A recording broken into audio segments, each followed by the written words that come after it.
Friendly greetings, it's Torley here. Every now and then I love to show off some of the tools that I use to make my music.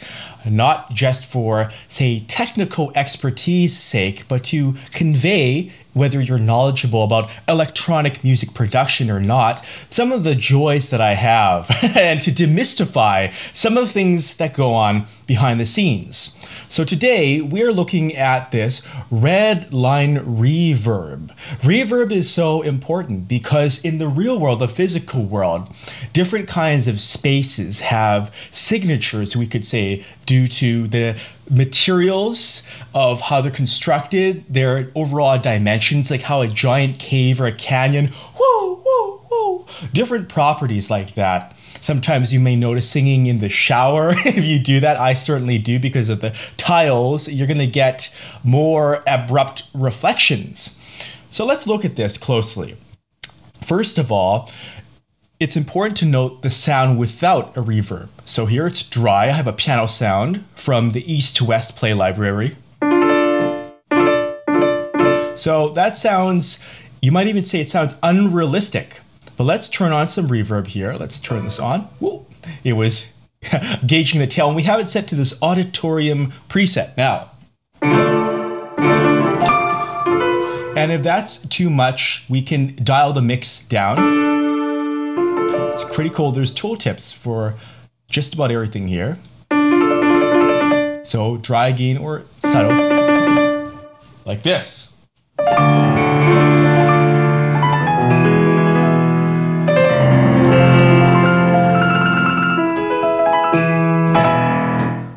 And we want to sound it really some special effects. I'm using this as an insert effect right now, which means it's between the instrument and the master outputs without having a reverb, a returned send, as it were. So if I make it, this is entirely just the reverb signal, none of the dry mix.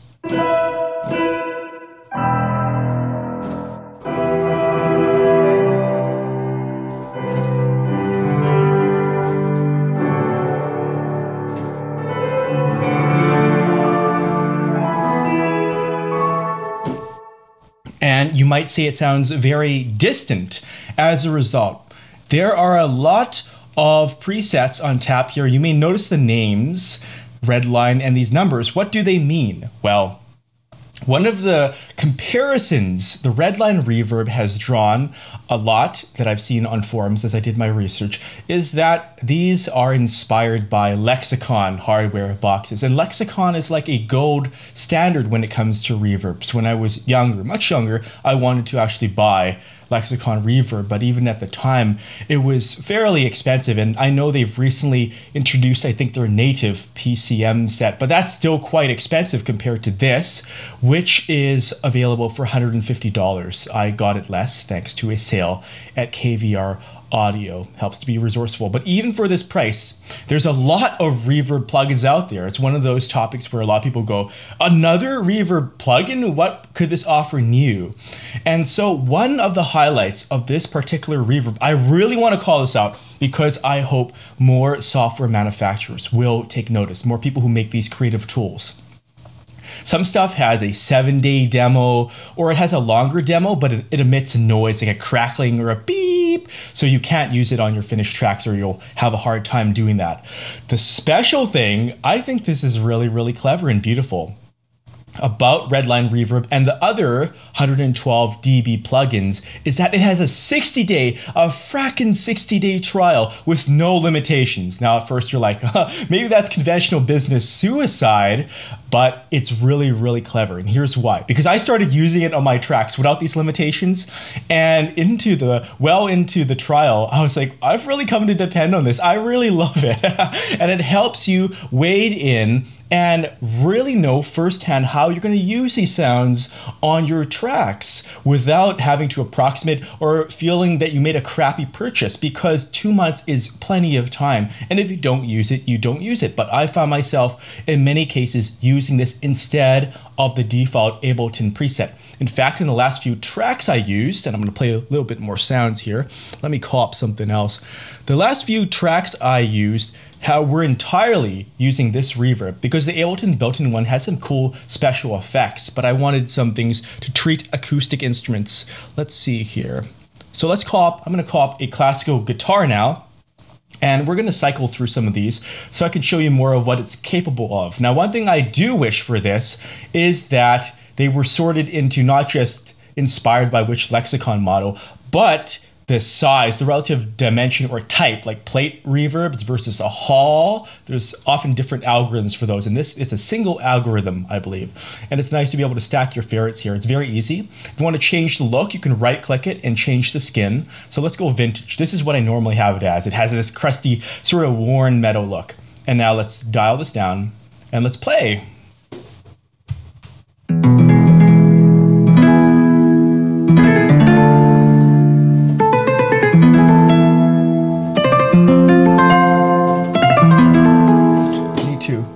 Just move the volume down a bit there if it's sounding a bit harsh. Let's see.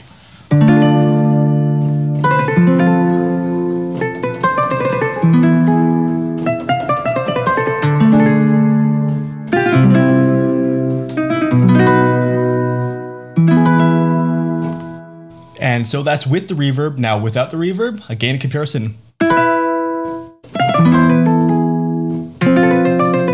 So you see the body, it adds body to that. And let's scroll through some of these other ones. And this is nice too because other parameters change, but the mix one is retained. So you don't have to keep flipping that back.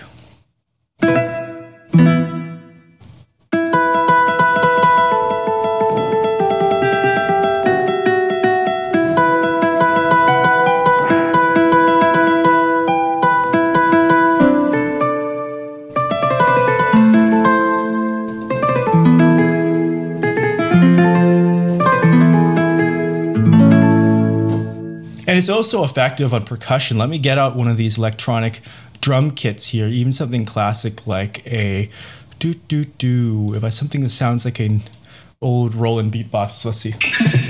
Okay, so you notice the sounds. And with it off, on,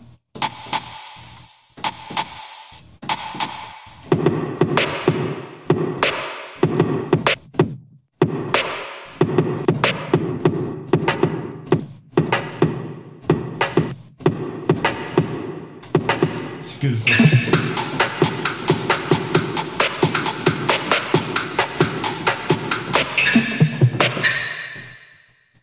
Kind of things like that. And especially for, let me load up a lead. Dun, dun, dun. I think, where is my orchestral lead here? From the CS80 it's based on. It sounds very rich.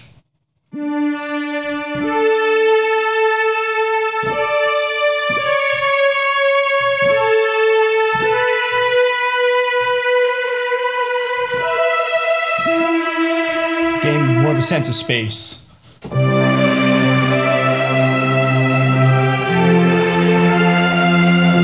And with it off,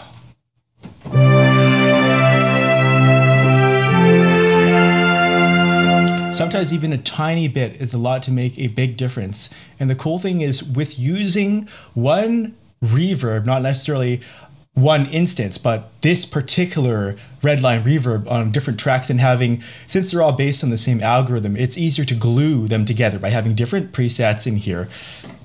Let's see. I choose some of them based on the names because there are very fun names here, and I like those.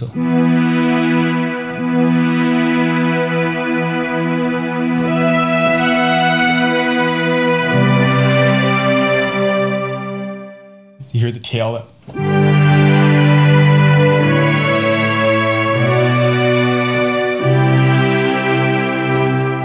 Let's take a closer look at modifying some of these settings. Now, a lot of them, of course, they have the hover tips again, is very nice. And if I were to say glossy plate, let's see, hanger, okay. So less of a decay, and we want to change like the size of the space. You can imagine yourself. It's very, very cool having this it's a virtual effect because it's not the real world, but with your ears, it sounds real. That's a bit weird tailing off. gain cool stuff.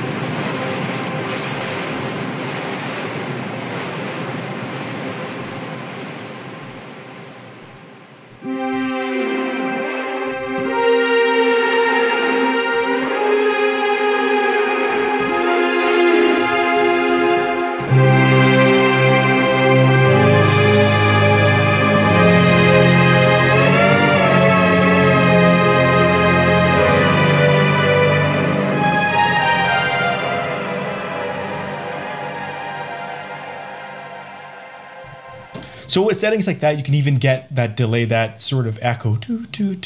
It's just so cool.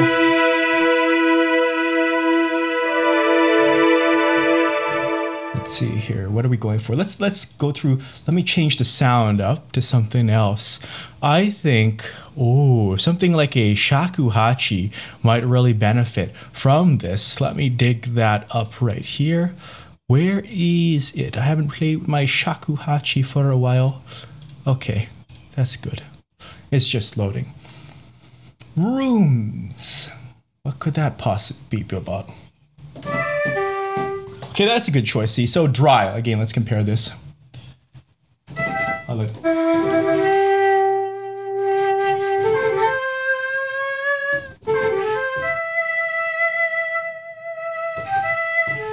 Just adding some expression there with the mod wheel and pitch bend joystick. So let's turn it on.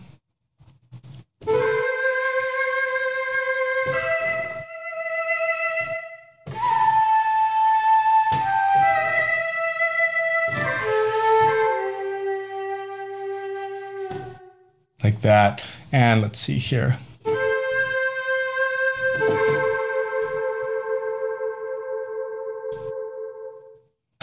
Isn't that neat?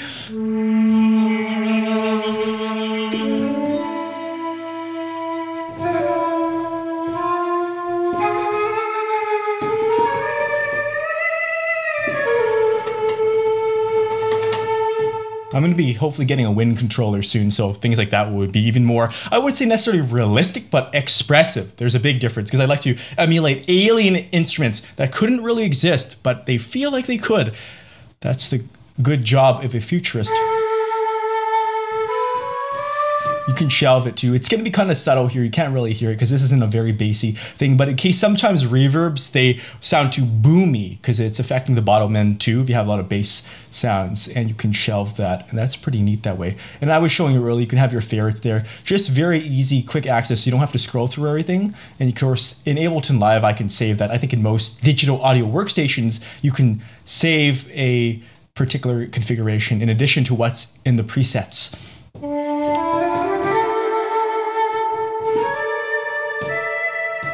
Okay, so let's try this out with some strings now. Strings are always nice to do this with.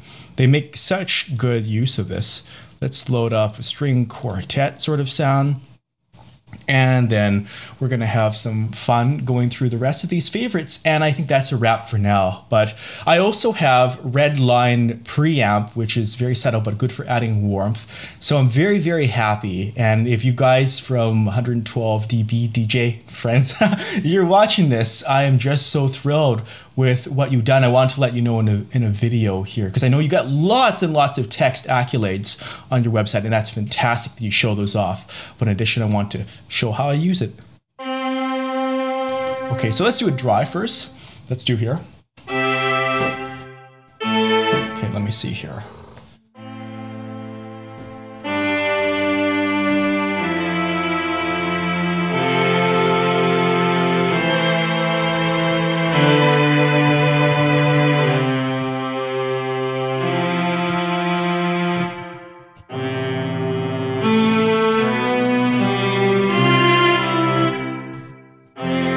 And this actually has some of its own natural reverb because of how it was recorded in a hall. Let me just check. I'm looking at my other screen. I think that is the case. But this will add even more to it if we want a bigger atmosphere like this.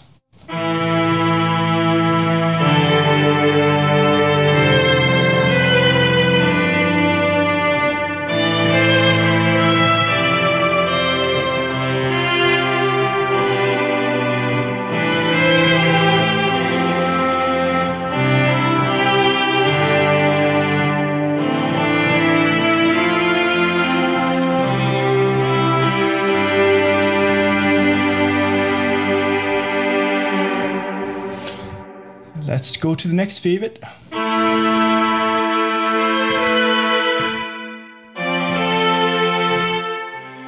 Reverb is often one of those things you don't notice it's there if it's applied subtly until you take it off.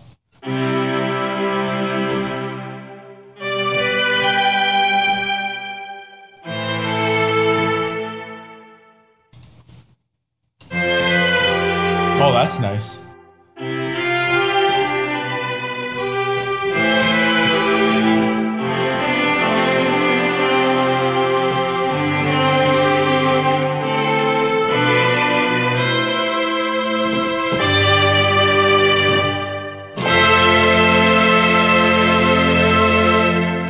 Oh, that's gorgeous. Can you hear that? In a scoring stage, that inspires. These names are inspiring.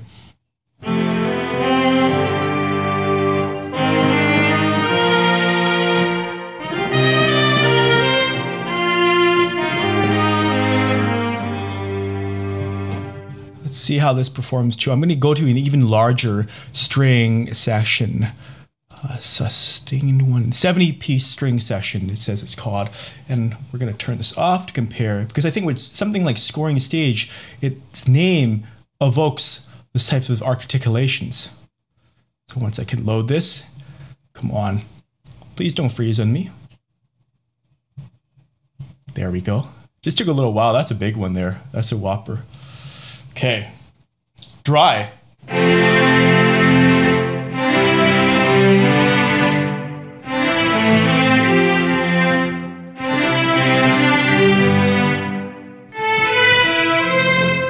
So that's dry. It's good by itself, but with reverb on, the Redline Reverb.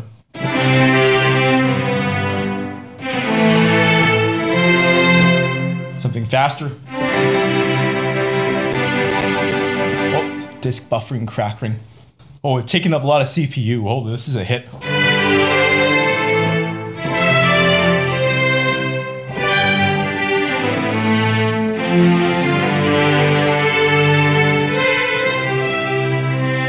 I have to optimize that later. Pardon about that. Stadium. Oh, I didn't mean to go to that one again. We're in stage Hall of Mirrors. I think this one's one of the special effects ones. So let's try something kind of avant-garde.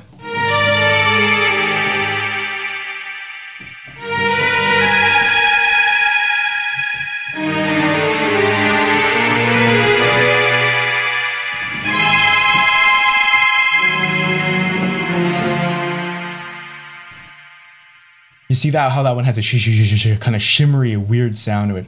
And the afterlife, finally. Yeah, the afterlife.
Isn't that gorgeous? And anytime, of course, you can double click if you want to set a specific number. There's a whole bunch of neat little tricks. That's pretty standard.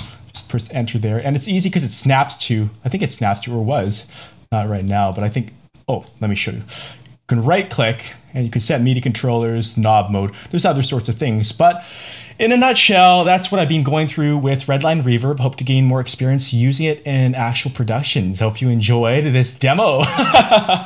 And stay tuned for more cool videos about these awesome tools that I use to be creative, and so can you.